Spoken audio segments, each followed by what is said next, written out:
La República, Platón, libro 8, condiciones necesarias a todo Estado bien gobernado 1. Bien, estamos ya de acuerdo, Glaucón, en que un Estado que debe gobernar a la perfección tiene en comunidad las mujeres, en comunidad los hijos y también toda educación y de la misma manera en comunidad las ocupaciones, ya sean en la guerra, ya en la paz, y reconocer como reyes a los ciudadanos que se han mostrado superiores a la vez en la filosofía y en la guerra. Estamos de acuerdo, afirmó.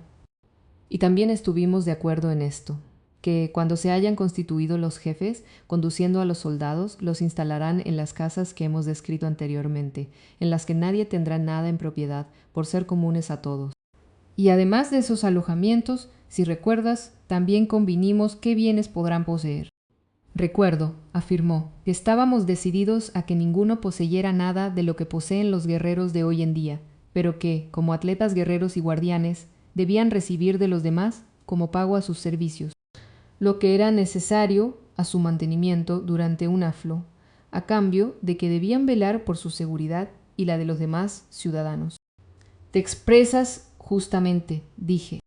Pero, ea, ya que agotamos esa materia, recordemos en qué punto la dejamos, para que de nuevo tomemos aquel camino. Formas de estado defectuosas. No es difícil, dijo. ¿Por qué? Después de haber tratado del Estado, tú decías poco más o menos, como acabas de hacer, que considerabas como un estado excelente al parecido al que acababas de describir, así como al hombre formado sobre el mismo modelo, bien que pudieras mostrarnos. Al parecer, un estado y un hombre todavía más bellos. Pero decías, ciertamente, que las demás formas de gobierno son defectuosas, si esa es buena.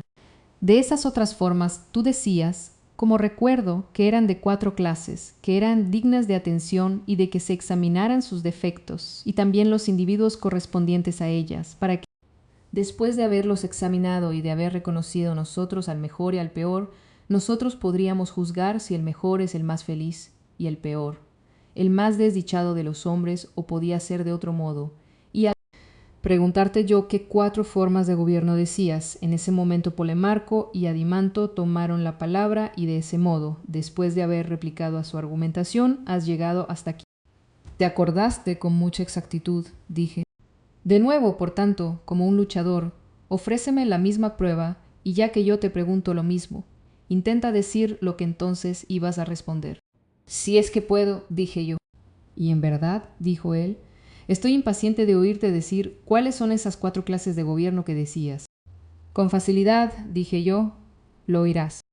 Porque son las que digo, las que tienen nombre, el más alabado de todos el decreta y de la cedemonia, y el segundo y alabado en segundo lugar, el llamado oligarquía, gobierno que tiene innumerables defectos, y viene enseguida el gobierno opuesto al anterior, la democracia y, finalmente, la noble tiranía, que sobresale sobre todas las demás y es la 4ª y última enfermedad del Estado. ¿Ves tú alguna otra forma de gobierno que pueda enmarcarse en una especie distinta de estas? Porque las soberanías hereditarias y los principados venales y algunas otras formas semejantes entran en esas que he citado y uno las puede encontrar no menos entre los bárbaros que entre los griegos. En verdad, afirmó, se citan muchas y extrañas formas. 2. ¿Sabes tú, continué yo, que es necesario que existan tantas clases de caracteres de hombres como formas de gobierno?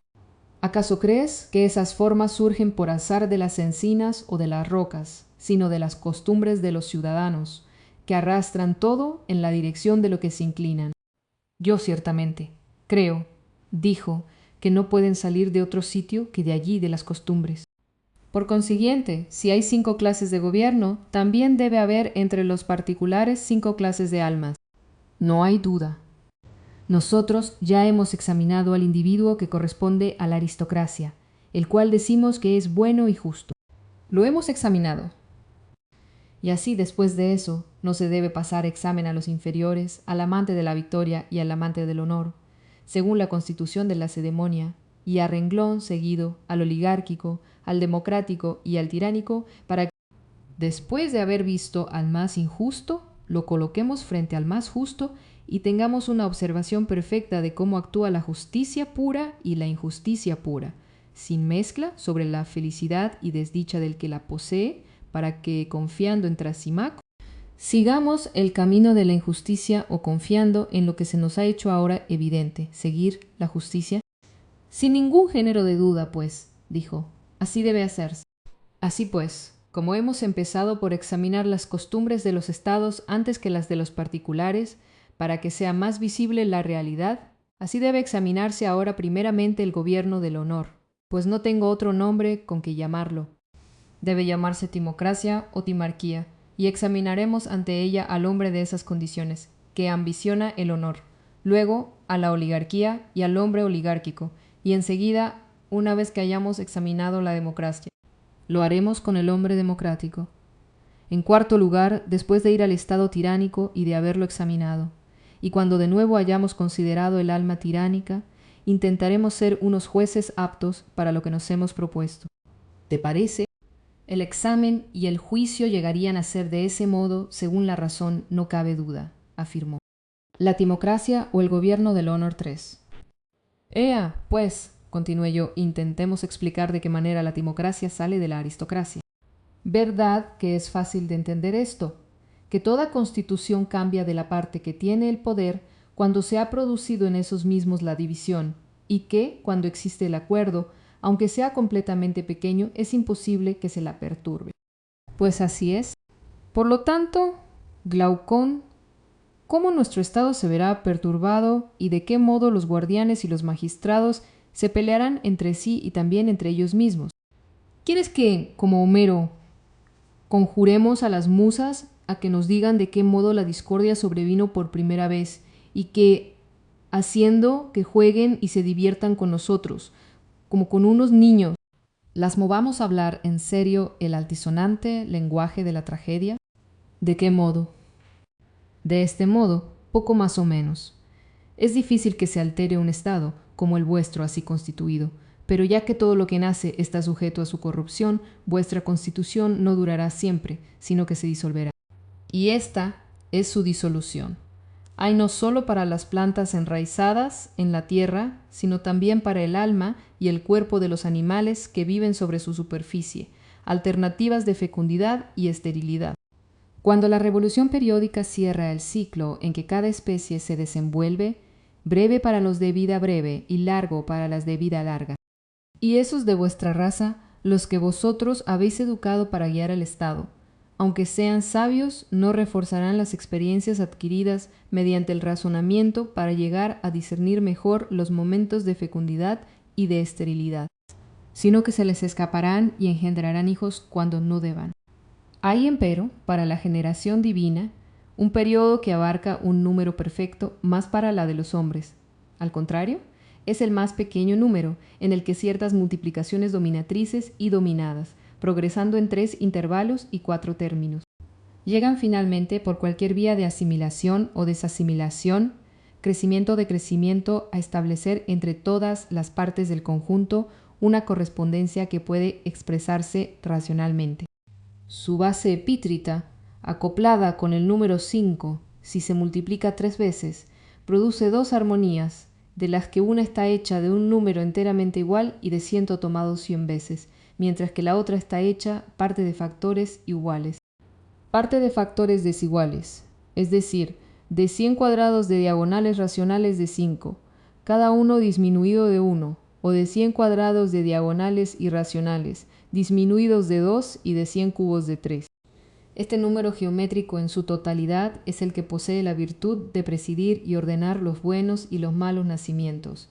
Y cuando por ignorancia de esta ley de nacimientos vuestros guardianes acoplen a jóvenes mujeres y jóvenes hombres fuera de ese tiempo, nacerán hijos que no serán favorecidos ni por la naturaleza ni por la fortuna. Los antecesores de esos niños pondrán a los mejores a la cabeza del Estado, pero como son indignos, tan pronto hayan llegado a los cargos de sus padres, empezarán por abandonarnos pese a su oficio de guardianes, no apreciando como conviene la música y posponiéndola a la gimnasia.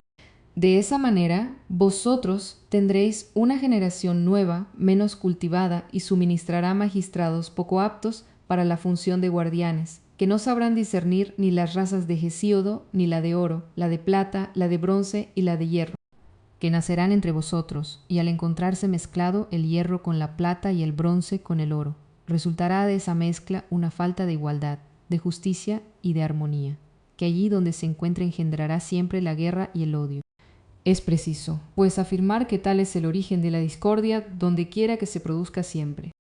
Diremos, en verdad, que ellas, las musas, se expresan bien, dijo. Y es preciso, dije yo, ya que son musas. ¿Qué pues? Además de eso dicen las musas, preguntó él. Una vez surgida la división, proseguí yo, cada una de las dos razas, la de hierro y la de bronce, se inclinan hacia las riquezas, adquieren tierras, casas, oro y plata, mientras que las razas de oro y plata, no conociendo la pobreza y teniendo, por el contrario, la verdadera riqueza en su propio natural, la del alma, tienden a la virtud y mantenimiento de la vieja constitución.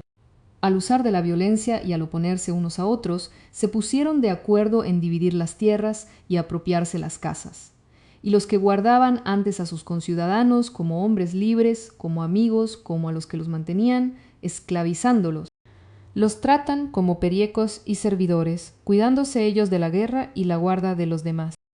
Yo creo, dijo, que ese cambio se origina de aquí.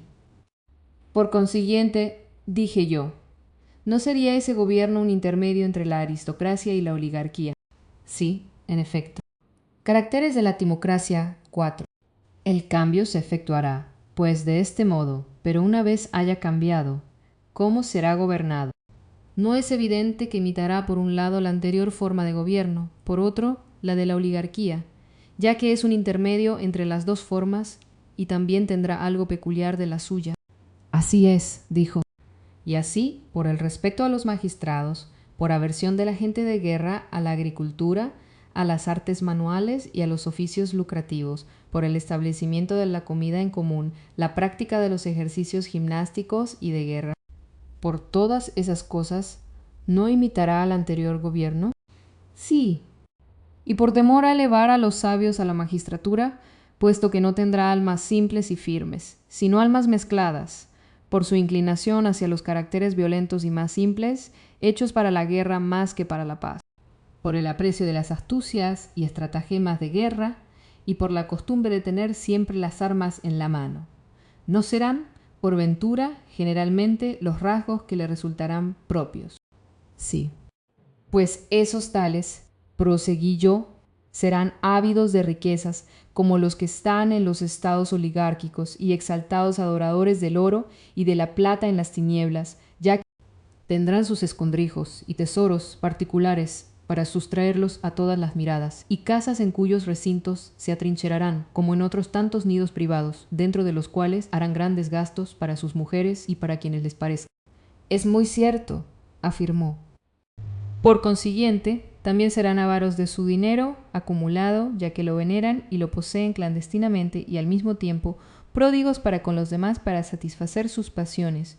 Gustarán sus placeres a escondidas, buscando escapar a la ley, como los niños se ocultan a las miradas de sus padres, y ello por haber sido educados bajo el régimen no de la persuasión, sino de la fuerza, y por haber descuidado la verdadera musa, la musa de la dialéctica y de la filosofía, y por haber honrado más a la gimnasia que a la música. Hablas, dijo, sin ningún género de duda, de un gobierno mezcla de bien y de mal. De mezcla, en efecto, afirmé yo, pero en él hay un rasgo característico que proviene de la violencia que en él domina, la ambición y el amor a los honores. Y con vehemencia afirmó él. Por lo tanto, continué yo, de ese modo nace y tal carácter tiene ese gobierno. Por cuanto yo he trazado un esquema y no una pintura completa, por ser suficiente con un bosquejo conocer al hombre más justo y al más injusto, y que sería un trabajo extraordinariamente prolijo examinar cada gobierno en todos sus caracteres y no pasar por alto nada. Con razón, dijo. Caracteres del hombre timocrático 5. ¿Qué hombre, pues, responde a ese gobierno? ¿Cómo es y cuál su carácter? Creo, dijo Adimanto, que él está cerca de parecerse a Glaucón por aquello de que tiende a la ambición. A lo mejor, dije yo, ese es el camino. Pero a mí me parece que estos rasgos no son de tal naturaleza. ¿Cuáles? Es necesario que él sea más presuntuoso, dije yo, y menos aficionado a las musas, aunque le gusten, y amante de los discursos, aunque no sea en modo algún orador. Un hombre así será duro para con los esclavos, pero no los desprecia, como el que ha sido educado perfectamente, dulce para los hombres libres y muy sumiso a los magistrados, ama el poder y los honores. Pero no funda sus pretensiones al mando sobre su elocuencia o sobre otra cualidad por el estilo, sino sobre sus trabajos guerreros y sus talentos militares, y es apasionado de los ejercicios gimnásticos y la caza. Ese es, pues dijo, el carácter que responde a esa forma de gobierno. Por tanto, un hombre así, continué yo, cuando es joven podrá apreciar también las riquezas, pero cuanto más avance en años, no las amará más, porque lleva en él el germen de la avaricia y no se ve inclinado hacia la virtud a causa de que careció del mejor guardián. ¿De cuál? Preguntó Adimanto.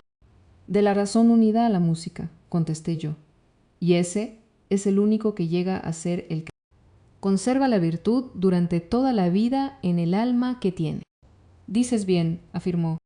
Y ese tal, el ambicioso, en verdad, afirmé yo, es el joven timocrático, imagen de ese mismo estado, el timocrático. Ciertamente. En verdad, dije yo, él llega a formarse poco más o menos de este modo. Frecuentemente, el hijo todavía joven de un hombre bueno será ciudadano de un estado no bien gobernado, que rehúsa los honores, los cargos, los procesos y demás asuntos por el estilo, y que quiere permanecer inferior para no tener complicaciones. ¿De qué modo llega a formarse?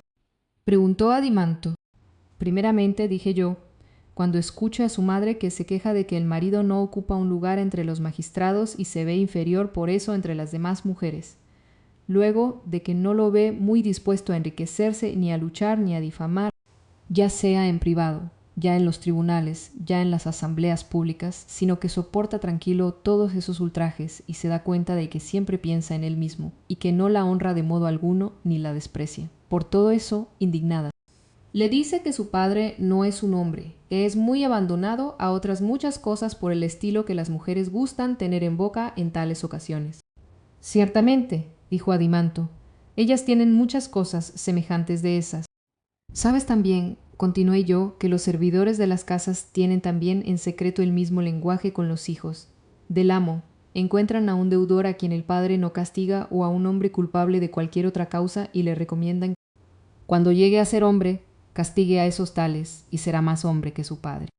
Y cuando sale de la casa escucha decir propósitos semejantes y ve que los que se limitan a ocuparse de sus negocios son tratados de imbéciles y poco considerados entre los ciudadanos, mientras que los que atienden los negocios de los demás son honrados y alabados. Entonces, el joven que oye decir todo eso y lo ve, que por otra parte escucha los discursos de su padre, que ve de cerca sus ocupaciones y las compara con las de los demás, se siente arrastrado hacia dos corrientes opuestas. Por su padre, que riega y hace crecer la parte razonable de su alma, y por los otros, que excitan lo que tiene de apasionado e impulsivo, como su natural no es el de un hombre perverso, pero que ha frecuentado las malas compañías, toma una posición intermedia entre las dos partes que le atraen y entregando el gobierno de su persona a la parte intermedia también ambiciosa y colérica. Acaba por ser un hombre orgulloso y ansioso de honores. A mí me parece, dijo, que has expuesto perfectamente la formación de su carácter. Tenemos, por lo tanto, proseguí yo, el segundo gobierno y el segundo tipo de individuo. Lo tenemos, asintió. La oligarquía 6. Por lo tanto, después de eso, digámoslo de Esquilo, veamos a otro hombre dentro de otro estado, o más bien, para seguir el mismo orden, veamos ante todo el estado. Ciertamente, afirmó, será la oligarquía, creo yo, la que siga el gobierno anterior. ¿Qué constitución entiendes tú por oligárcula? Preguntó él. La forma de gobierno fundada en el censo, en donde los ricos mandan y los pobres no tienen parte en el poder. Comprendo, afirmó él. Por tanto, se debe explicar cómo se pasa primero de la timarquía a la oligarquía. Sí. Y ciertamente, proseguí yo, también sería evidente para un ciego cómo se pasa de uno a otro. ¿Cómo? El tesoro, contesté yo, en que cada uno amontona oro, es lo que pierde a esa clase de gobierno, pues primeramente descubren motivos de gastos y para satisfacerlos alteran las leyes y no las obedecen ni ellos ni sus mujeres. Es natural, dijo. Luego creo, uno mirando a uno y otro a otro y tratando de emularlo. El pueblo acaba obrando como ellos. Verosímil, dijo. De ahora en adelante, pues dije, persiguiendo más y más la riqueza. Cuanto más valor le dan, tanto menos valor le dan a la virtud. ¿Acaso entre la riqueza y la virtud no existe la diferencia en que colocada cada una en el platillo de la balanza, siempre toman una dirección contraria? Efectivamente, contestó. Cuando en un estado la riqueza y los ricos reciben honores, estos se ven disminuidos con respecto a la virtud y los buenos. Es evidente. Siempre se adorna lo que es objeto de honor, se descuida lo que no es digno de honores. Así es. Precisamente de ambiciosos y ávidos de honores, los hombres llegan a ser al fin avaros de lucro y de riquezas, y elogian al rico y lo admiran y lo llevan al poder, pero desprecian al pobre. Ciertamente. Entonces establecen una ley que fija los límites de la constitución oligárquica, designando una cantidad. Tanto mayor cuanto más fuerte es la oligarquía y tanto más pequeña cuanto ella es más débil. Y excluyen de los cargos públicos a los que su fortuna no llega a la cantidad designada, y eso lo llevan a cabo por la fuerza y por las armas, o, sin llegar a esos extremos, imponen esa clase de gobierno por la intimidación. ¿Acaso no es así? Así, en efecto. Esa es, por así decirlo, esta Constitución. Sí, dijo. Pero ¿cuáles son las costumbres de ese Estado y cuáles los defectos que le imputamos? Caracteres de la oligarquía 7. Primeramente dije, es su propio principio. Porque considera si un piloto de las naves se hiciera con arreglo a los censos y no se permitiera serlo a un pobre, aunque poseyera más buenas condiciones para ello. Navegación defectuosa sería, afirmó él. No sería así también con respecto a cualquier otro mando. Yo lo creo, ciertamente. Con excepción de aquel del Estado, pregunté yo, o también el del Estado, y muy especialmente este, por cuanto es el más difícil y el más importante. Ese es, en verdad, un primero y gran vicio que tiene la oligarquía. Está claro. ¿Y qué? ¿Acaso este es inferior al anterior? ¿Cuál? Es necesario que un estado de esas condiciones sea no uno, sino dos, el de los pobres y el de los ricos, que habitan el mismo suelo y siempre conspiran los unos contra los otros.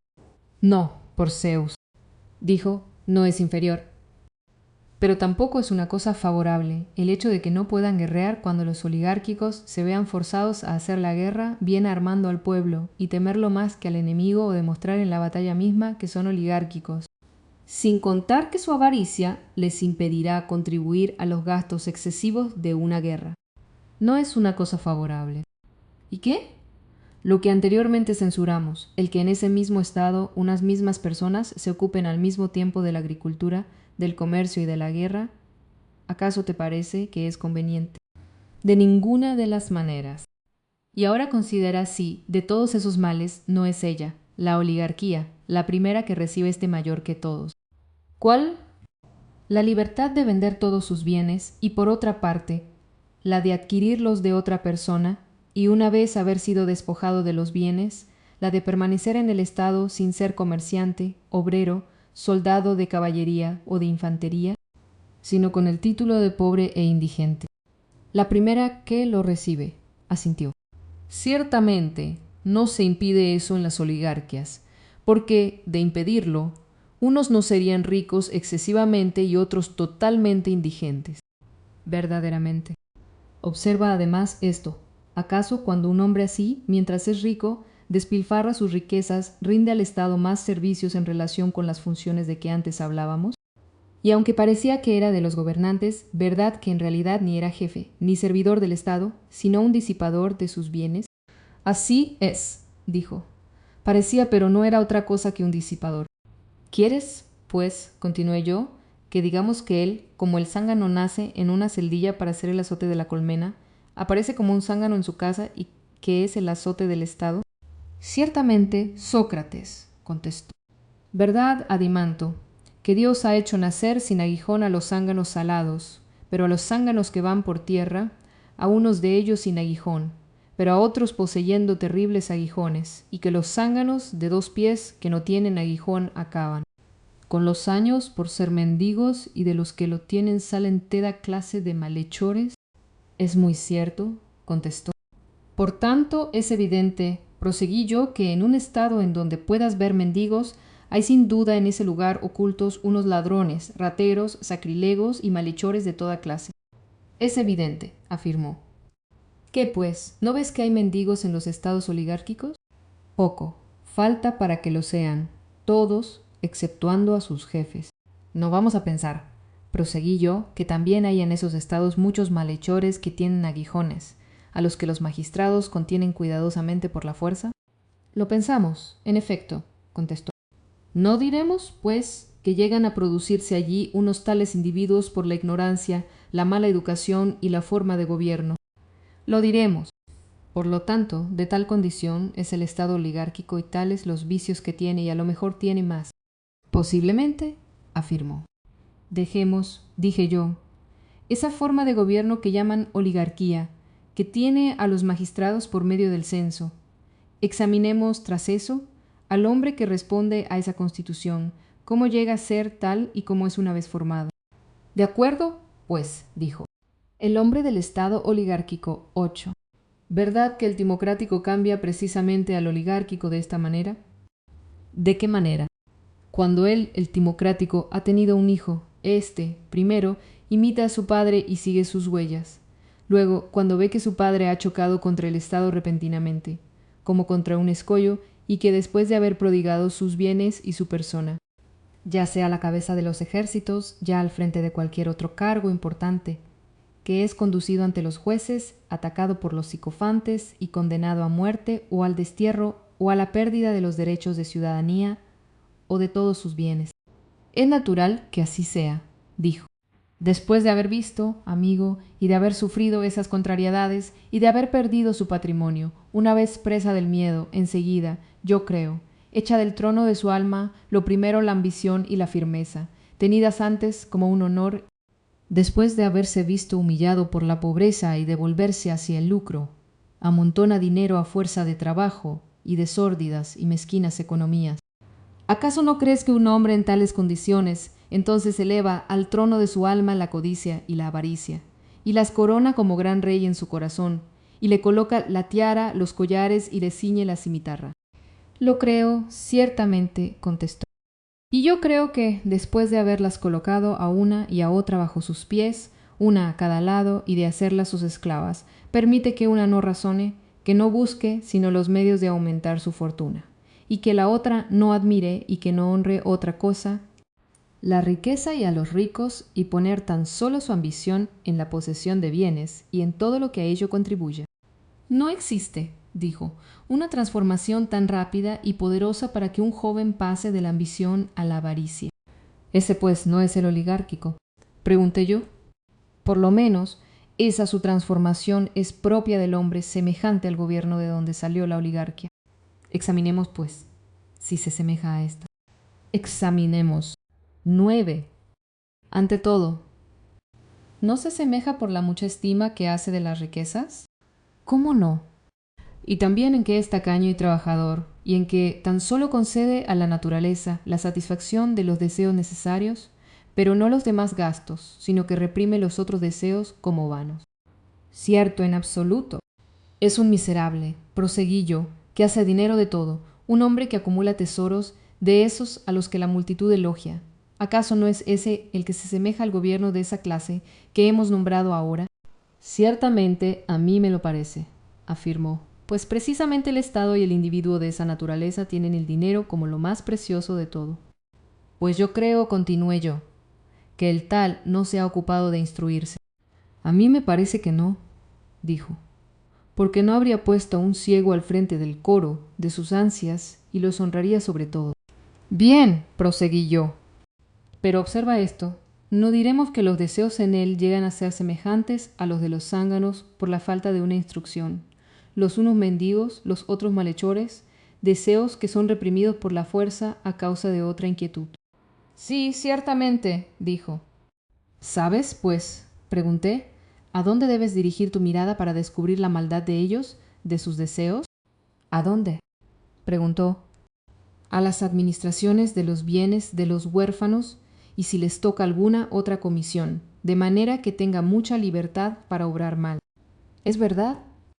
¿Acaso por eso no es evidente que en todas las demás empresas, en las cuales adquiere un buen renombre por una apariencia de justicia y reprime sus malos deseos por una especie de loable violencia que se hace a sí mismo, no es que esté persuadido de que es mejor no seguirlos o que los ha suavizado a fuerza de razonamientos, sino que obra por necesidad y por miedo, temblando por el resto de su fortuna?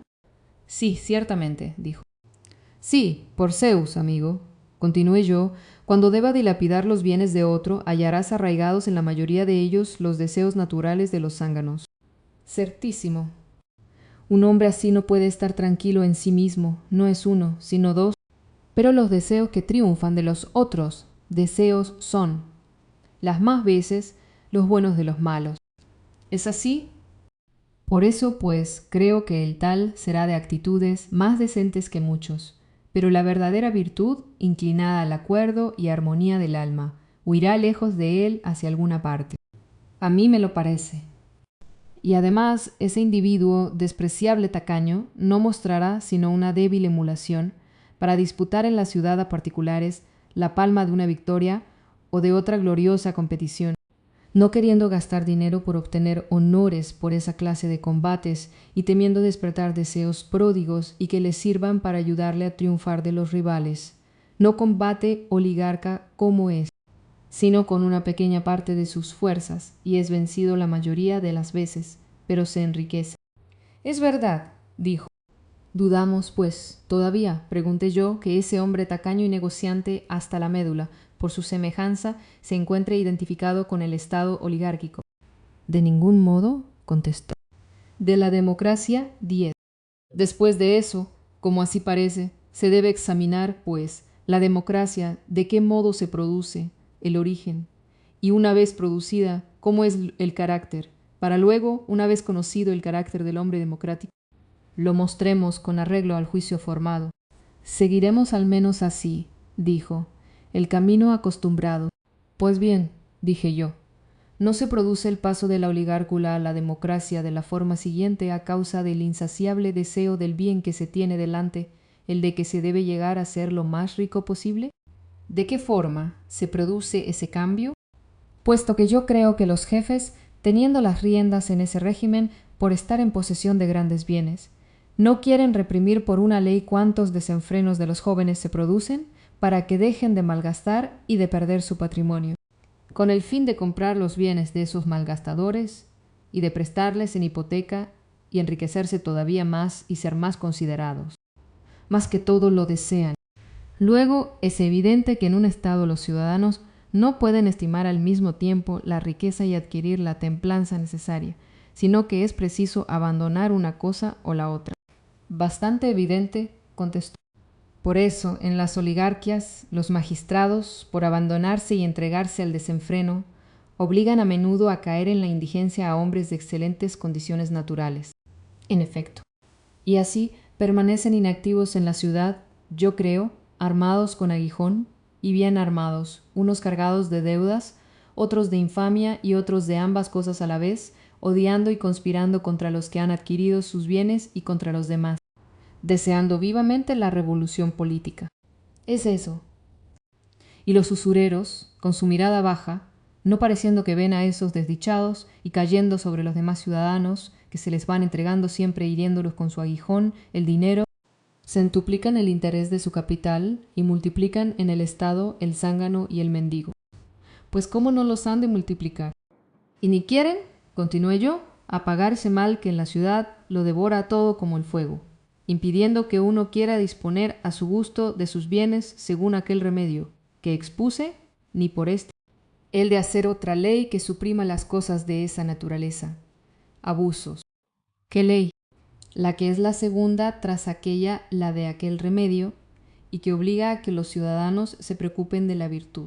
Porque si la ley ordenase que las transacciones se hiciesen amistosamente y a riesgo y peligro del que presta, los ciudadanos se enriquecerían con menos impudicia y en el Estado surgirían menos males, de los cuales hablamos hace poco.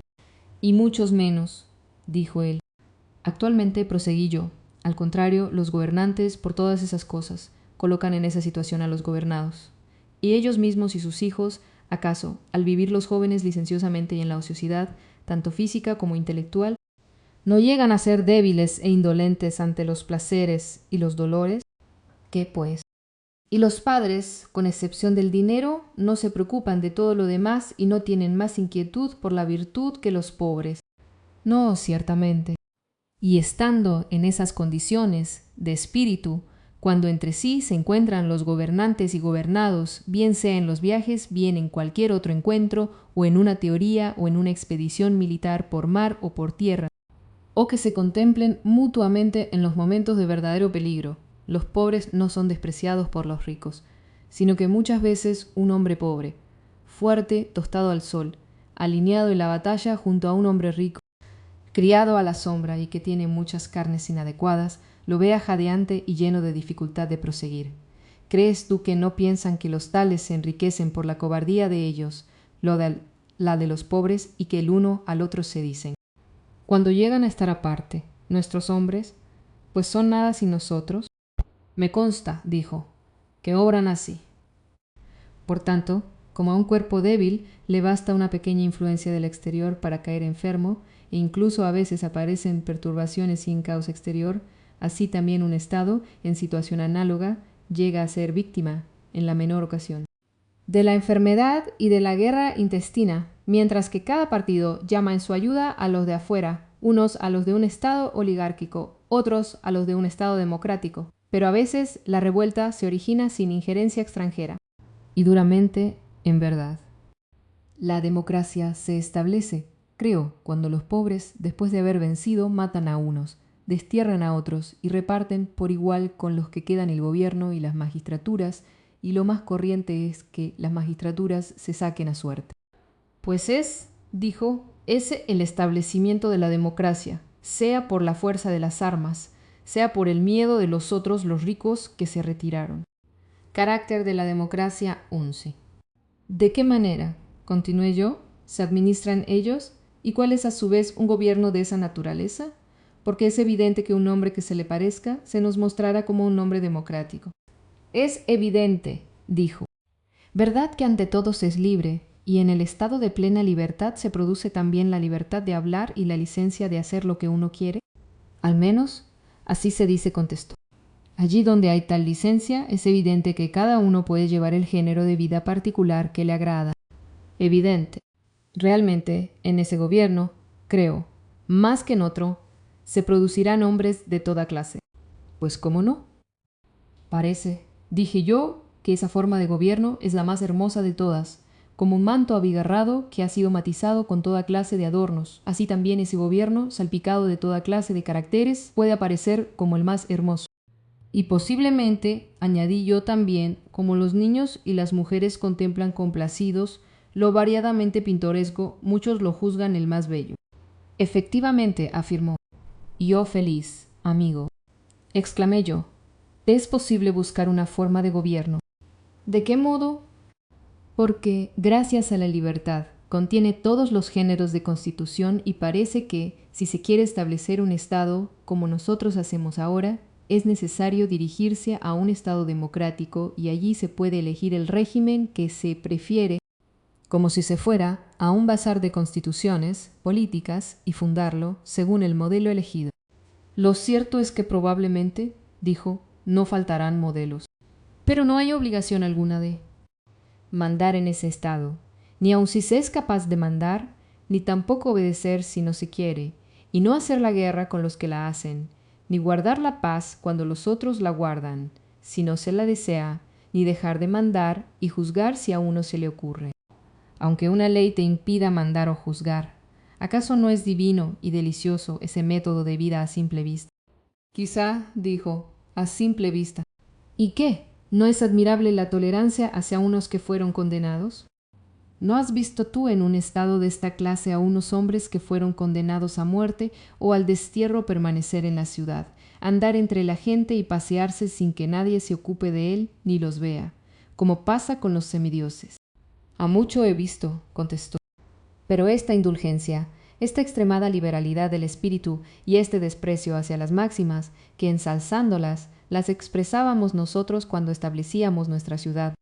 Las de que si uno no estaba dotado de una naturaleza extraordinaria, no llegaría a ser un hombre de bien, que si desde la infancia no se recreaba en las cosas bellas y se instruía en todas las cosas de esa condición, no resulta gracioso. Así como que con soberbia pisotee todas esas máximas, sin preocuparse por esos estudios, un hombre político que se prepare para la administración del Estado, bastando con que él se llame amigo del pueblo para ser colmado de honores. Ciertamente, contestó, es una forma de gobierno magnánimo.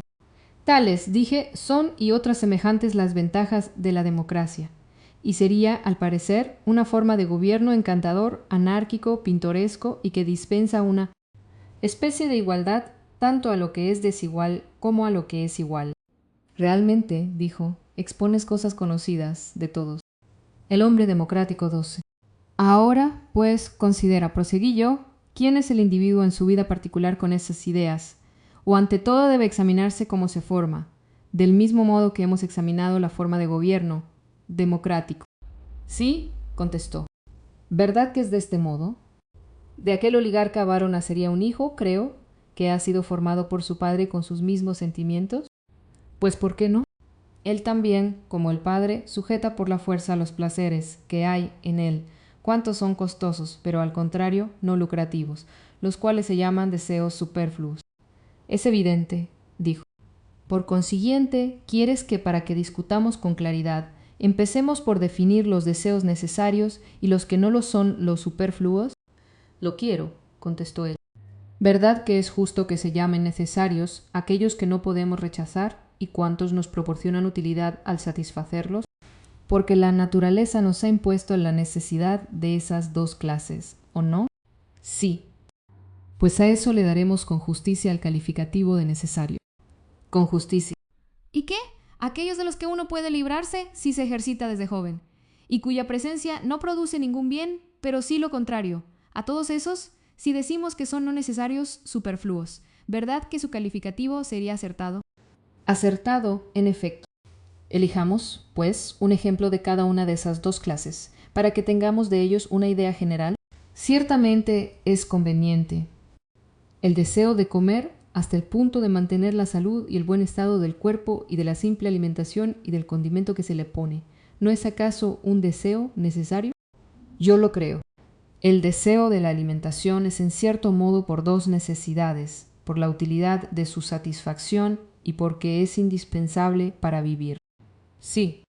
Y el de la condimentación, si de algún modo proporciona alguna utilidad para el buen estado del cuerpo. Ciertamente.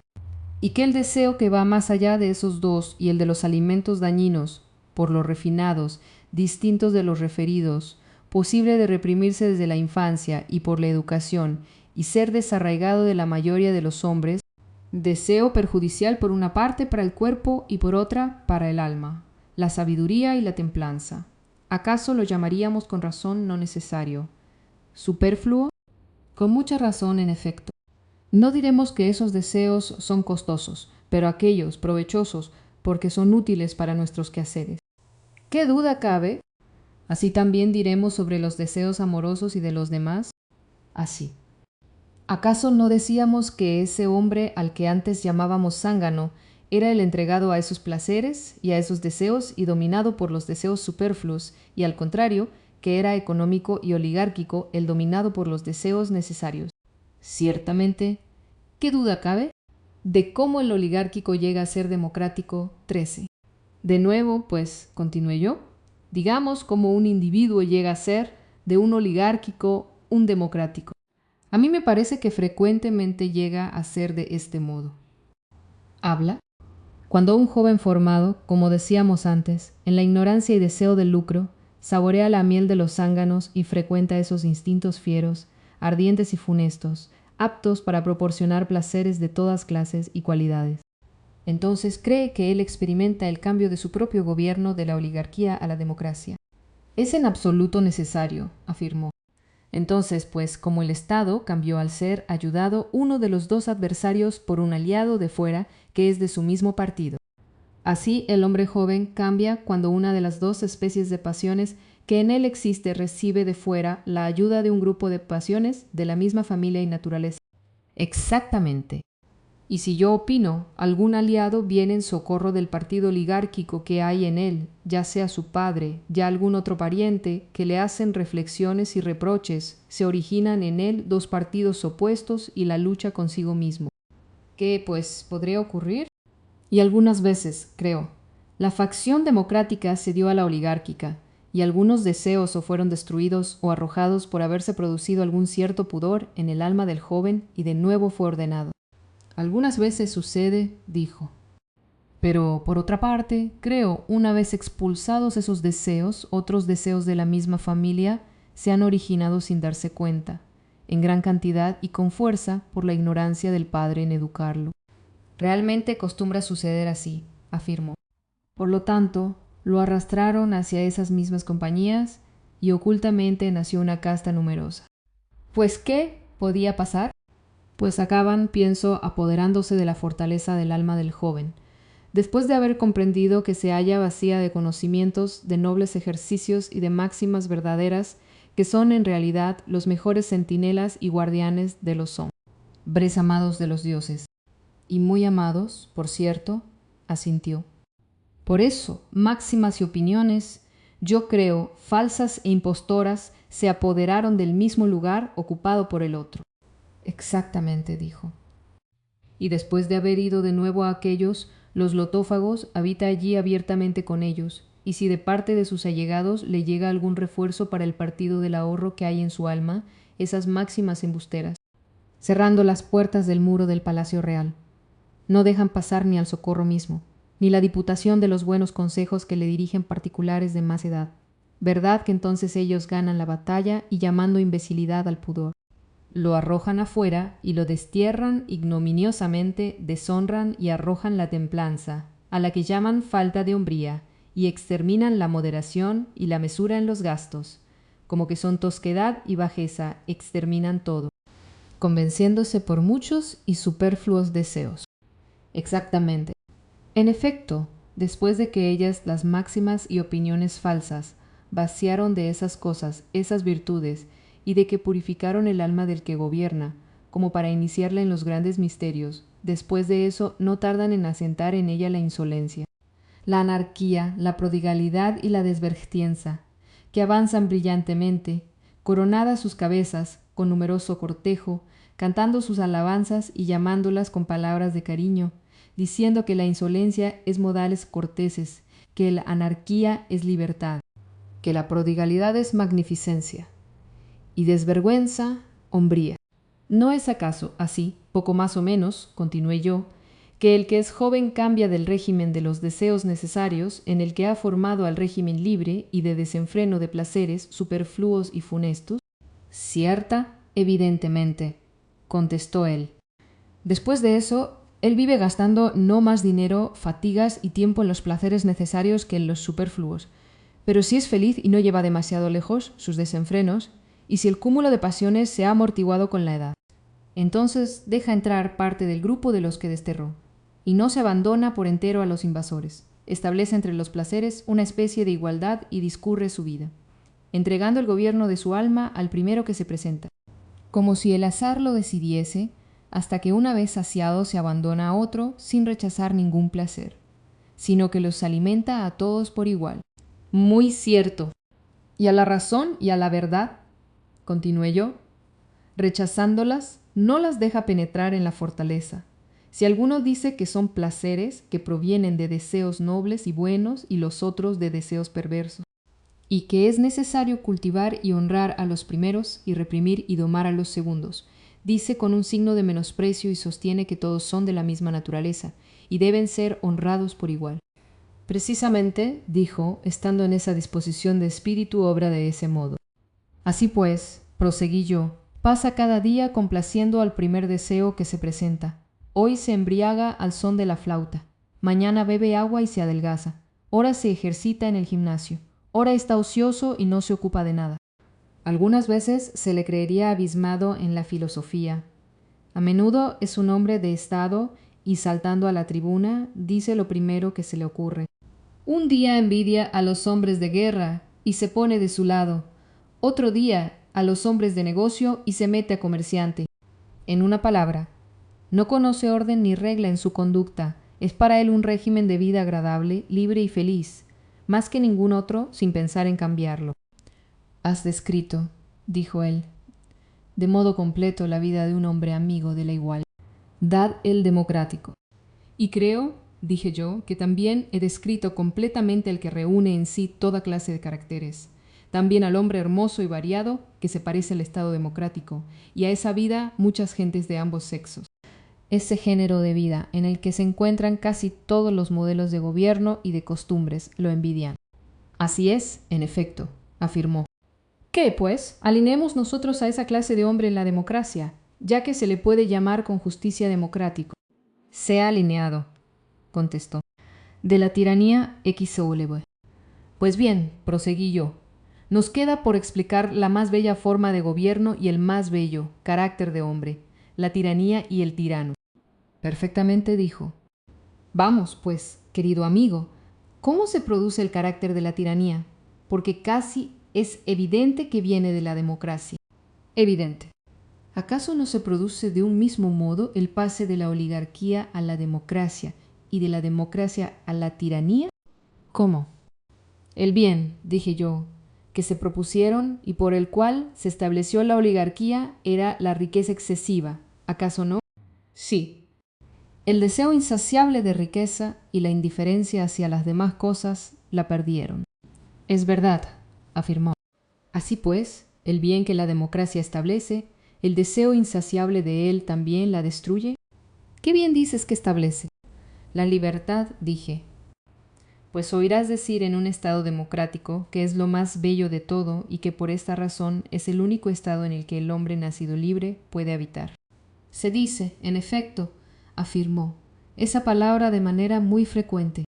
¿Acaso lo que yo ahora iba diciendo, proseguí yo, el deseo insaciable de ese bien y la indiferencia de las demás cosas, no cambian esa forma de gobierno y preparan la necesidad de la tiranía?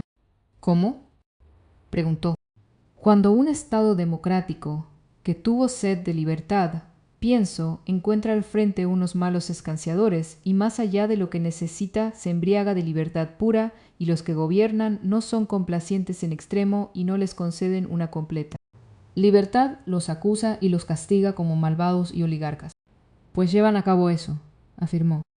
Y a los ciudadanos que se someten a los magistrados se les escarnece y se les trata de serviles y hombres sin carácter, pero se alaba y honra en particular y en público a los gobernantes que se parecen a los gobernados y a los gobernados que parecen gobernantes. ¿Verdad que es necesario que en un estado de tal naturaleza el espíritu de libertad se extienda a todo? Pues ¿cómo no ha de ser así?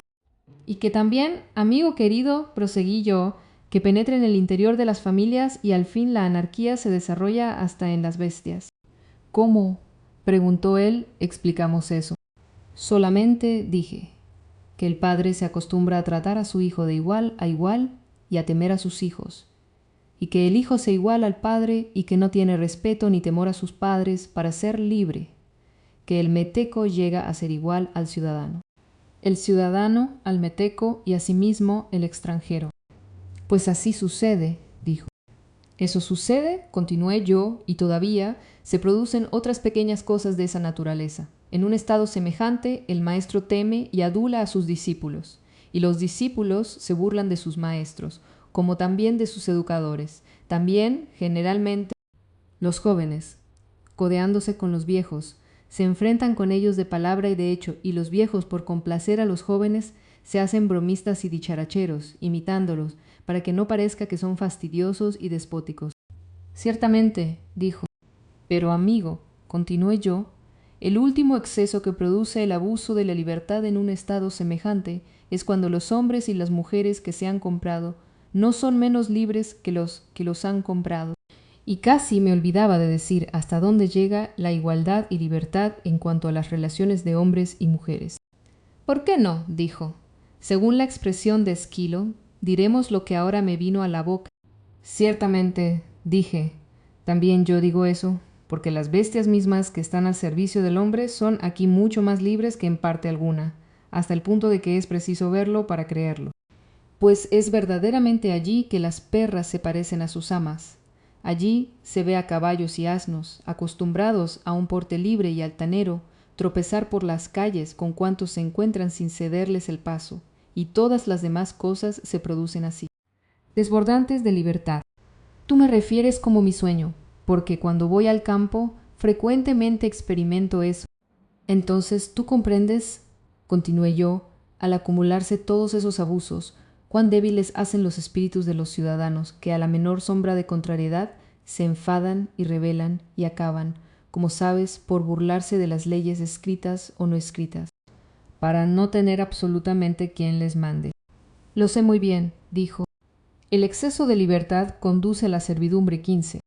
Pues ese, amigo, continué yo, según me parece a mí, es el bello y seductor principio de la tiranía. Seductor, sin duda, dijo, pero ¿qué pasa después de eso? El mismo mal, contesté yo, que nacido en la autarquía ha causado su ruina, naciendo también aquí de la libertad, se desarrolla aquí con más fuerza y virulencia y reduce a la esclavitud al Estado democrático. Y realmente el exceso lleva a una evidente reacción, sea en las estaciones, sea en las plantas, sea en los cuerpos o en las formas de gobierno, muy especialmente.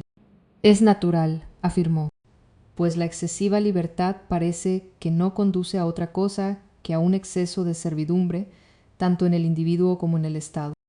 Natural, en efecto. Por lo tanto, es natural, dije, que la tiranía no nazca de ningún otro gobierno que del gobierno popular, de la más extrema libertad, la más completa y más atroz servidumbre. Es, en efecto, lógico, afirmó. Pero tú no me preguntabas eso. Creo yo, continué yo, sino cómo es esa enfermedad que, atacando tanto a la democracia como a la oligárcula, conduce la primera a la esclavitud. ¿Dices la verdad?, afirmó. 3 clases de ciudadanos, los zánganos, los pobres y los ricos. Por consiguiente, proseguí, yo llamaba a aquella la raza de los ociosos y pródigos, los más decididos que se ponían al frente, y los otros más débiles que les seguían. Esos hombres son los que asimilamos, unos a los zánganos con aguijón y los otros sin él. Y con razón, dijo. Así, proseguí, esas 2 especies de hombres, en cualquier grupo político en que ellos se encuentren, arrojan allí el mismo desorden que la pituita y la bilis en el cuerpo.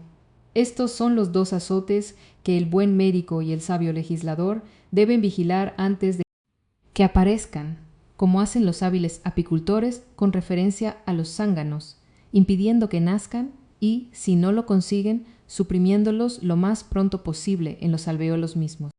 Sí, por Zeus, exclamó él, completamente. Por lo tanto, tomémoslo de este modo, para ver con más claridad lo que queremos. ¿Cómo? Dividamos con el pensamiento el Estado democrático en 3 clases, de las que, en efecto, está compuesto. La primera es esa raza que se desarrolla en él por la licencia en un número no menor que en la oligárcula. Es así, pero es mucho más virulenta que en la oligarquía. ¿Cómo? En la oligarquía está menospreciada y tenida siempre lejos de las magistraturas. No. Se ejercita y no tiene fuerza. Pero en la democracia ella impera casi de modo exclusivo y son los más violentos de sus cabecillas, quienes hablan y agitan. Los demás, sentados en torno a las tribunas, vociferan y cierran la boca del contradictor. De manera que en esa clase de gobierno todos los asuntos, excepto un corto número, pasan por las manos de tal gente. Efectivamente, dijo. Además, hay también otra clase que siempre se distingue de la multitud. ¿Cuál? Al perseguir todos el enriquecerse, los más ordenados por su naturaleza llegan a ser, generalmente, los más ricos. Es natural. Supongo, pues, que de allí los zánganos sacan más miel y la exprimen con la mayor facilidad. Pues cómo, dijo, uno podría extraer miel de los que tienen poco. Pues los ricos de esa clase, creo, se llaman pasto para zánganos. Sin duda, afirmó. 16. La tercera clase sería el pueblo, cuantos son obreros manuales, y los particulares ajenos a los negocios públicos que tienen escasos bienes, lo que es la clase más numerosa en la democracia y la más poderosa cuando está reunida. Es, en efecto, dijo, pero no quiere generalmente eso si no se le da una parte de miel. Por lo tanto, proseguí yo, los que están al frente de ellos siempre toman cuanto pueden, quitando a los que tienen bienes, repartiendo algo al pueblo y quedándose ellos la mayor parte. Pues se reparte así, dijo él. Por tanto, creo que los ricos despojados se ven obligados a defenderse, hablando al pueblo y echando mano de cuantos recursos pueden. Pues cómo no. Y aunque no desean la revolución, son acusados por los otros de que conspiran contra el pueblo y de que son oligárquicos. Pues qué otra cosa pueden esperar. Pero al fin, después de que ven que el pueblo, no voluntariamente, sino por ignorancia y por haber sido seducido por sus calumniadores, intenta hacerles mal, entonces ya lo quieran o no, llegan a ser oligárquicos de verdad. Y ese cambio involuntario es todavía uno de los males que produce el zángano al picarlos. Exactamente. Se originan, pues, denuncias, procesos y luchas entre unos y otros. Sí, por cierto. ¿Acaso el pueblo no tiene siempre la costumbre de escoger un favorito que él pone a la cabeza, manteniéndole y acrecentándole el poder? Pues acostumbra hacerlo. Es por tanto evidente, continué yo, que en el caso de surgir el tirano, surge del tallo de ese protector y no de otra parte. Ciertamente evidente. ¿Cuál es el principio de esa transformación del protector en tirano? ¿No es evidente que cuando el protector del pueblo se pone a llevar a cabo lo que se cuenta en la leyenda del templo de Zeus Liceo en Arcadia? ¿Qué leyenda?, preguntó. Que cuando el que comió entrañas humanas, cortadas en pedazos y mezcladas con las de otras víctimas, se transformó fatalmente en lobo. ¿No has oído contar la historia? Sí.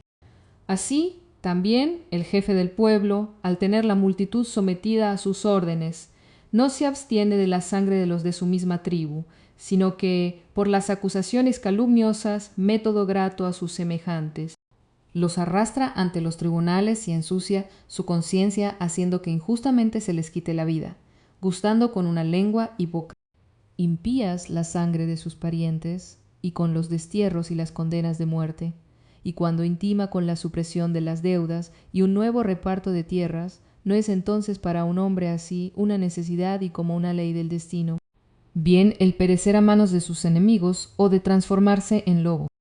Es una necesidad fatal, contestó. El tal, pues, dije, llega a ser el que se rebela contra los que poseen bienes. Es él.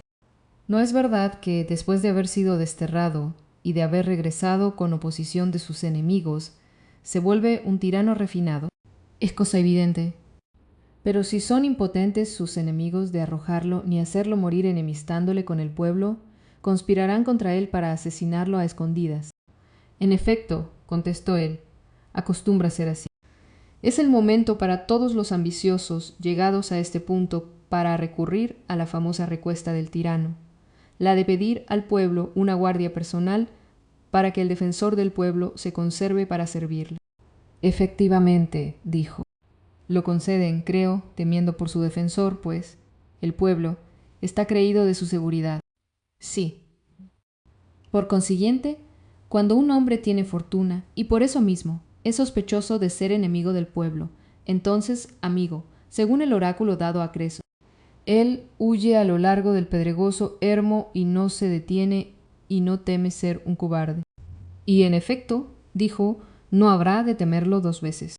Pero, añadí, si se deja coger en su huida, es condenado a muerte. Por necesidad. Y con respecto a ese protector del pueblo, no puede decirse de él, está abatido y su gran cuerpo cubre una gran extensión, sino que, después de haber abatido a numerosos adversarios, ha subido sobre el carro del Estado y acaba por pasar de protector a un tirano consumado. ¿Por qué no debía ser? Dijo. 17. Examinemos ahora, continué yo, la felicidad del hombre y del estado en el que se forma un mortal de esa condición. Sí, dijo, examinemos. ¿No es verdad, continué, que en los primeros días y al principio no tiene sino sonrisas y saludos para todos los que encuentra, que él se defiende de que es un tirano, que multiplica las promesas en particular y en público, que perdona deudas y reparte tierras al pueblo y a sus favoritos y afecta benevolencia y dulzura hacia todo el mundo. Era necesario, contestó, pero creo cuando ha terminado con sus enemigos de afuera, reconciliándose con unos y arruinando a los otros, y él se encuentra tranquilo, empieza por promover guerras, para que el pueblo sienta la necesidad de un jefe. Es natural, y precisamente también para que los ciudadanos empobrecidos por los impuestos se vean obligados a aplicarse a sus necesidades particulares y conspiren menos contra él. Es evidente. Y si sospecha, creo que algunos tienen un espíritu independiente para doblegarse a su dominio, tiene en la guerra un pretexto para perderlos, entregándolos al enemigo. Por todo eso, un tirano se ve siempre obligado a fomentar la guerra. ¿Es necesario? Pero semejante proceder no es propicio para volverlo odioso a los ojos de los ciudadanos. Pues cómo no. ¿Acaso también algunos de los que le ayudaron a subir al poder y que conservan cierto crédito no tienen franqueza de hablar ante él y entre ellos y critican lo que pasa, los que tienen más valor? Es natural. Es necesario, pues, que el tirano suprima a todos esos si quiere gobernar, hasta que por fin no deje, sea entre sus amigos, sea entre sus enemigos, ninguno que tenga alguna utilidad. Es evidente. Él, pues, debe mirar con agudeza quién es valeroso, quién tiene grandeza de alma, quién tiene prudencia, fortuna, y tal es su suerte que se ve reducido, quiéralo o no, a hacer la guerra a todos y a tenderle lazos hasta que haya purgado al Estado. Buena manera de purgar, exclamó. Sí, dije yo, lo contrario que hacen los médicos con el cuerpo, pues éstos, quitando lo malo, dejan lo bueno, pero él al contrario. Pues al parecer, dijo, él tiene necesidad de hacerlo así, si quiere gobernar. 18. A feliz destino, dije yo, está ligado o está supeditado a convivir con gentes que en su mayoría son despreciables o despreciado de esos a no vivir. ¿A ese destino? Afirmó él. ¿No es verdad que cuanto más se haga aborrecer de sus ciudadanos llevando a cabo esas acciones, tanto más tendrá necesidad de una guardia numerosa y fiel? Pues cómo no. Pero, ¿quiénes serán fieles? ¿De dónde los hará venir? Vendrán muchos de por sí como volando, si les paga su sueldo. Por el perro, exclamé yo, parece que tú nombras todavía otros zánganos, extranjeros y que vienen de todas partes. Pues has comprendido mi pensamiento, afirmó. ¿Y qué? ¿No querrá, acaso, en su mismo país? ¿Qué? Después de robar los esclavos a sus amos, y después de haberles dado la libertad, los hará soldados de su guardia de corso. Seguramente, dijo, porque esos le son los más fieles. En verdad, dije yo, que nombras una feliz condición del tirano, si tiene a tales hombres por amigos y hombres de confianza, después de haber hecho perecer a los que le rodeaban antes. Pero, en efecto, dijo, dispone de esos, y esos compañeros le admiran y forman su sociedad los nuevos ciudadanos, pero los ciudadanos honestos lo desprecian y le huyen. ¿Por qué no tienen que hacerlo? No sin razón, continué yo, que la tragedia en general se juzga que es sabia y en particular sobresaliendo en ella Eurípides. ¿Por qué, pues? Porque entre otros ha pronunciado esta máxima de un sentido profundo. Los tiranos llegan a ser hábiles por el trato con los hábiles. Y quería dar a entender que evidentemente son sabios esos con los que convive el tirano.